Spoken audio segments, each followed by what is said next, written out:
Assalamualaikum warahmatullahi wabarakatuh. Para bapak sedaya ingkang kawula hormati, ingkang mudah-mudahan tetap dalam rahmat dan lindungan Allah Subhanahu wa taala. Alhamdulillah, pada kesempatan kali ini kita masih bisa bersama-sama untuk rutinan dalam rangka untuk bersolawat bersama, berzikir bersama, membaca Yasin bersama. Mudah-mudahan akan menjadikan amal kebajikan bagi kita, yang bermanfaat bagi kita dunia dan akhirat. Amin, Allahumma amin. Salawat dan salam mudah-mudahan tetap terlimpah kepada junjungan kita Nabi Agung Muhammad Sallallahu Alaihi Wasallam, yang kita semuanya sungguh sangat berharap mudah-mudahan bisa menjadi umatnya yang berbakti dan juga bisa mendapatkan syafaatnya di yaumil kiamah nanti. Amin, Allahumma amin. Para bapak sedaya yang kita hormati, yang saya hormati, pada kesempatan kali ini saya hanya akan menyebutkan, karena rutinan kita yang kita baca kali ini adalah salah satunya adalah membaca sholawat Jibril. Dan di dalam video yang sudah pernah kita launching di MCM Bersemangat, itu salah satunya ada pertanyaan bahwa mudah-mudahan suatu ketika bisa membahas tentang sholawat Jibril atau sholawat rahmat atau sholawat Khidriyah secara lebih komplit. Nah, ini mungkin saatnya yang tepat, karena memang rutinan kita adalah salah satunya adalah membaca sholawat Jibril 10.000 sampai dengan 100.000 kali. Mudah-mudahan ada manfaatnya. Hadirin Bapak Ibu yang dalam rahmat Allah Subhanahu wa taala, bahwa Rasulullah Sallallahu Alaihi Wasallam adalah utusan Allah Subhanahu wa taala yang dikhususkan, lebih khusus daripada nabi-nabi yang lain, karena Rasulullah adalah nabi yang pertama sekaligus adalah penutup para nabi. Karena itu Allah sangat menghormati beliau lebih daripada nabi-nabi yang lain. Dan Allah Subhanahu wa taala menuliskan atau memfirmankan di dalam Al-Qur'an khusus agar seluruh pengikut Kanjeng Nabi Muhammad SAW, khususnya orang yang mengaku beriman ya. Jadi pengikut Nabi Muhammad SAW tidak semuanya beriman ya. Ada yang Islam tok tetapi tidak beriman, ada yang Islam dan beriman, ada secara otomatis Islam dan beriman. Nah, ini orang yang beriman berarti orang Islam dan juga beriman.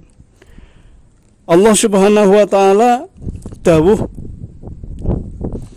Innallaha wa malaikatahu yusholluna 'alan nabi ya ayyuhalladzina amanu shollu 'alaihi wa sallimu taslima. Bahwa orang-orang yang beriman itu diperintahkan untuk membaca sholawat kepada Nabi Muhammad SAW dengan sholawat dan salam yang sebaik-baiknya.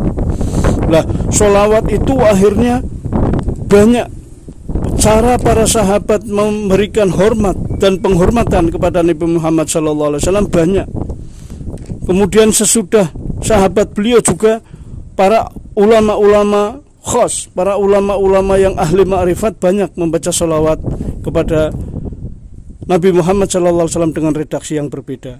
Karena itu macamnya sholawat banyak. Hanya di sini karena kita rutinnya adalah membaca sholawat Jibril Sallallahu Alaihi Muhammad, saya hanya akan membahas itu ya. Sholawatnya banyak, masih banyak, tapi kita hanya akan membahas itu. Jadi sholawat Jibril ini, pertama ada yang menyebut dengan sebutan sholawat Jibril. Kenapa?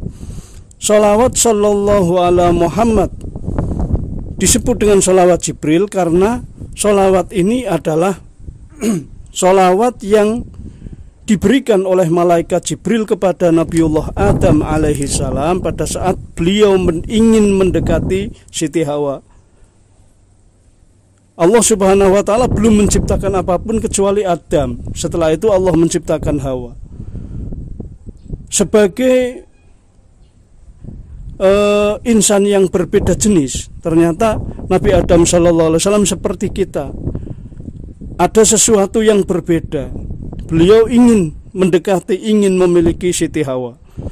Ketika Allah Subhanahu wa taala mengetahui bahwa Adam menghendaki Siti Hawa, maka Allah Subhanahu wa taala memerintahkan Jibril, jangan dulu disentuh, belum boleh disentuh sampai kamu memberikan mahar kepada Sayyidatina Hawa. Dengan apa? Dengan membaca sholawat kepada Nabi Muhammad sallallahu alaihi wasallam. Bentuk sholawatnya adalah sallallahu ala Muhammad.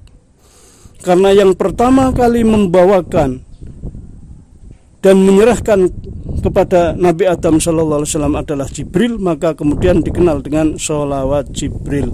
Bunyinya itu tadi. Yang kedua, sholawat sallallahu ala Muhammad itu disebut dengan sholawat rahmat. Ada yang menyebutnya dengan sholawat rahmat. Kenapa?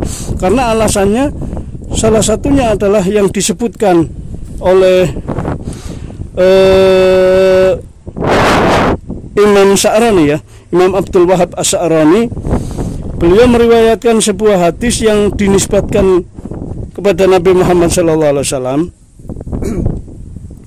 bahwa beliau Rasulullah SAW bersabda, barang siapa membaca salawat kepada Nabi Muhammad, kepada saya Nabi Muhammad SAW, sighatnya sallallahu ala Muhammad, maka Allah akan membukakan 70 pintu rahmat baginya. Satu itulah kata-kata 70 pintu rahmat inilah yang ada ulama yang kemudian menyebut bahwa salawat sallallahu ala Muhammad adalah disebut dengan salawat rahmat. Barang siapa membaca sallallahu ala Muhammad atau salawat Nabi, maka dia akan dibukakan oleh Allah Subhanahu wa taala 70 pintu rahmat. Dan Allah Subhanahu wa taala akan meletakkan rasa cinta di hati orang-orang yang beriman kepadanya, dan tidak ada orang yang membencinya kecuali orang-orang yang memiliki sifat munafik di hatinya. Nah, Imam Sya'rani mensitir atau mengambil hadis ini sebagai salah satu penguat salawat sallallahu alaihi Muhammad ini. Maka ada sebagian ulama yang menyebutkan salawat sallallahu alaihi Muhammad ini dengan sebutan salawat rahmat, dengan kata-kata itu tadi mengambil dari dibuka 70 pintu rahmat. Bapak Ibu yang saya hormati, kemudian salawat sallallahu ala Muhammad ini juga ada yang menyebutnya dengan salawat khidriyah. Salawat khidriyah, termasuk salah satunya adalah Mbah Kiai As'ad Samsul Arifin. Beliau menyebut salawat sallallahu ala Muhammad ini dengan salawat khidriyah. Kenapa? Karena ini juga ternyata ini juga ada alasannya. Di dalam sebuah kitab, jadi Imam Sakhawi pernah berkata bahwa Imam Sakhawi ini kan juga termasuk salah seorang ulama ahli ma'rifat, ya. Jadi beliau kadang-kadang bisa bertemu kadang-kadang di alam nyata, kadang-kadang di alam ghaib. Imam Sakhawi berkata, aku mendengar Nabi Khidir berkata, Nabi Khidir ini ya yang berkata, menurut Imam Sakhawi, aku telah mendengar Nabi Khidir berkata, kami telah mendengar bahwa Rasulullah SAW bersabda bahwa tiadalah seorang yang membaca salawat ini, yaitu sallallahu ala Muhammad, kecuali Allah Subhanahu wa ta'ala menjadikan manusia mencintainya meskipun mereka pada hakikatnya membencinya. Jadi mungkin dia punya alasan untuk membenci orang itu, tetapi ketika orang itu membaca sallallahu ala Muhammad, merutinkan salawat itu, dia orang yang membencinya itu tidak kuasa untuk menahan kebenciannya, bahkan bisa menjadi alasan untuk mencintainya. Ini disampaikan oleh Nabi Khidir alaihi salam kepada Imam Sakhawi, sehingga riwayat ini dinisbatkan kepada beliau Imam Sakhawi dan kepada Nabiullah Khidir alaihi salam. Nah, ini maka ada juga ulama yang mengatakan sebagai disebut salawat khidriyah. Dan salawat khidriyah, ketika ada ulama yang mengambil talqin atau mengambil ijazah salawat khidriyah, pasti al-fatihahnya sampai kepada Nabiullah Khidir alaihi salam. Nabi Muhammad sallallahu alaihi wasallam minimal, kemudian Nabiullah Khidir alaihi salam, kemudian kepada Kanjeng Sunan Ampel, karena Kanjeng Sunan Ampel juga mengamalkan salawat Khidriyah ini, dan juga kemudian kepada Syekh As'ad Samsul Arifin yang beliau juga mendapatkan dari Kanjeng Sunan Ampel salawat ini, dan beliau menyebutnya sebagai salawat Khidriyah. Bapak, para bapak yang saya hormati, yang saya banggakan, dan yang mudah-mudahan bisa bersama-sama kita belajar ajar-ajar mencintai Rasulullah sallallahu alaihi wasallam. Yang keempat, salawat sallallahu ala Muhammad ini juga ada sebagian ulama yang menyebutnya dengan sebutan salawat gembolan. Terutama yang menyebutnya salawat gembolan ini adalah Mbah Kiai Khalil Bisri, kakak kandung dari ulama tanah air kita, yaitu Kiai Haji Mustafa Bisri. Nah, Mbah Kiai Khalil Bisri ini juga merupakan salah satu pengamal dari salawat sallallahu alaihi Muhammad ini, dan beliau mendapatkan dari Kiai Mahrus Ali dulu dari Lirboyo. Tetapi beliau menyebut salawat ini, senang sekali beliau menyebut salawat ini dengan salawat gembolan. Kenapa? Ternyata ketika ada yang tanya, karena salawat ini bisa dijadikan gembolan siapa saja ketika dia punya hajat, ketika dia punya keinginan, ketika dia punya sesuatu kesulitan. Salawat ini bisa menjadi penerang, bisa menjadi jalan untuk menjadi gembolan. Maka salawat ini disebut dengan, beliau menyebutnya dengan salawat gembolan. Gitu. Yang terakhir, salawat ini juga ada beberapa ulama, terutama ini dari guru saya sendiri ya, beliau menyebutnya sholawat ini, beliau senang sekali dengan menyebutnya sholawat inti dunia, sholawat inti dunyo. Kenapa? Karena sebetulnya inti dunyo itu adalah sebelum dunyo dibuat, adalah pertama kali adalah nur Nabi kita Muhammad sallallahu alaihi wasallam. Jadi kata-kata Muhammad itu sebetulnya adalah inti dari seluruh alam semesta ini, inti dari seluruh dunia ini. Ini didasarkan dari hadis qudsi, di mana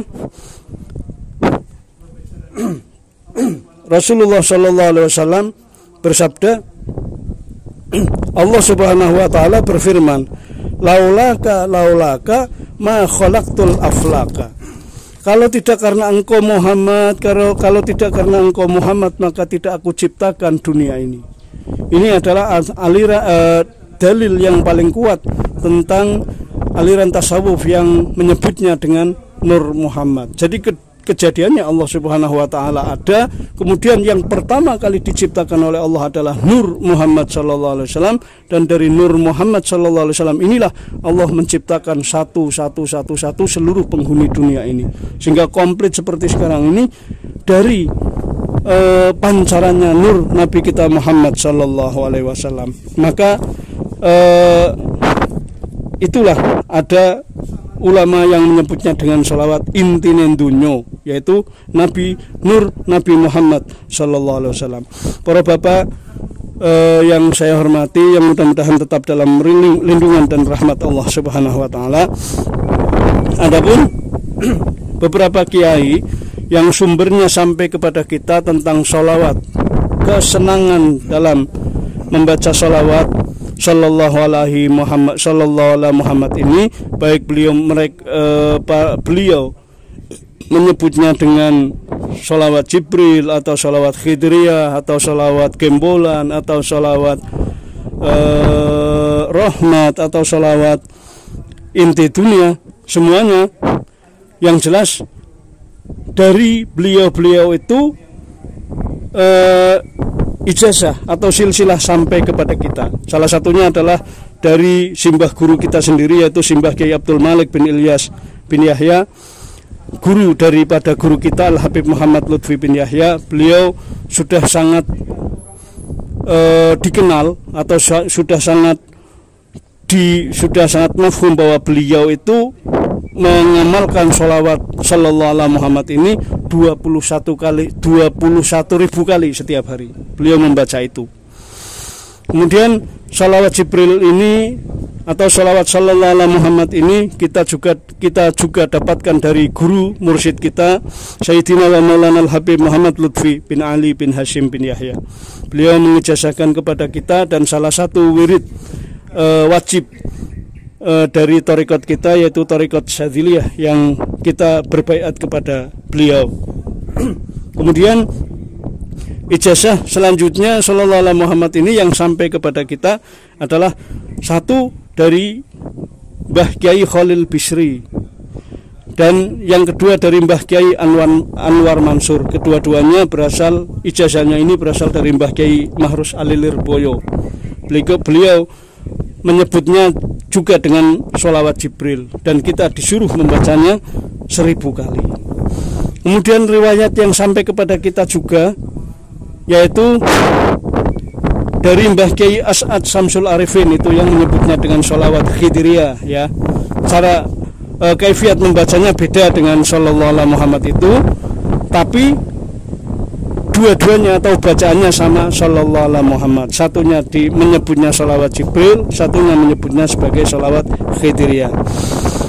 Riwayat juga yang sampai kepada kita tentang sholawat Jibril atau ulama yang membaca sholawat Jibril adalah Simbah Kiai Abdul Hamid Pasuruan. Beliau juga membaca sholawat ini dalam kesehariannya, yaitu dengan membacanya 1000 kali setiap malam. Kemudian ada juga sholawat ini dari Simbah Abah Guru Sekumpul Martapura ya. Bahkan beliau iklannya di YouTube di mana-mana disebutkan bahwa barang siapa yang setiap hari membaca sholawat 1000 kali, minimal sholawatnya adalah sholawat Jibril, maka mereka semua yang melakukan itu beliau anggap sebagai anak angkat, itu Mbah Abah Guru Sekumpul. Dan yang terakhir dari guru kita Simbah Kiai Warnoto Ategali, kemudian juga dari Sayyidi Al-Habib Abdurrahman Bilfaqih Malang. Itu adalah silsilah daripada atau sanad dari sholawat Jibril yang sampai kepada kita dan yang kita amalkan bersama-sama ini. Mudah-mudahan barokah dari beliau semuanya memberkahi kita, keluarga kita, lingkungan kita, dan kita semuanya. Amin Allahumma amin. Mudah-mudahan yang sekilas ini ada manfaatnya untuk kita, dan mudah-mudahan bisa menjadi amalan rutin yang kita pegang ila akhir usia kita, sehingga insya Allah mudah-mudahan Allah Subhanahu wa Ta'ala, khususnya Rasulullah Muhammad SAW, mengakui kita sebagai umat beliau yang ngabekti, yang betul-betul mencintai beliau. Amin Allahumma amin. Sekian, wabillahi taufiq wal hidayah. Wassalamualaikum warahmatullahi wabarakatuh.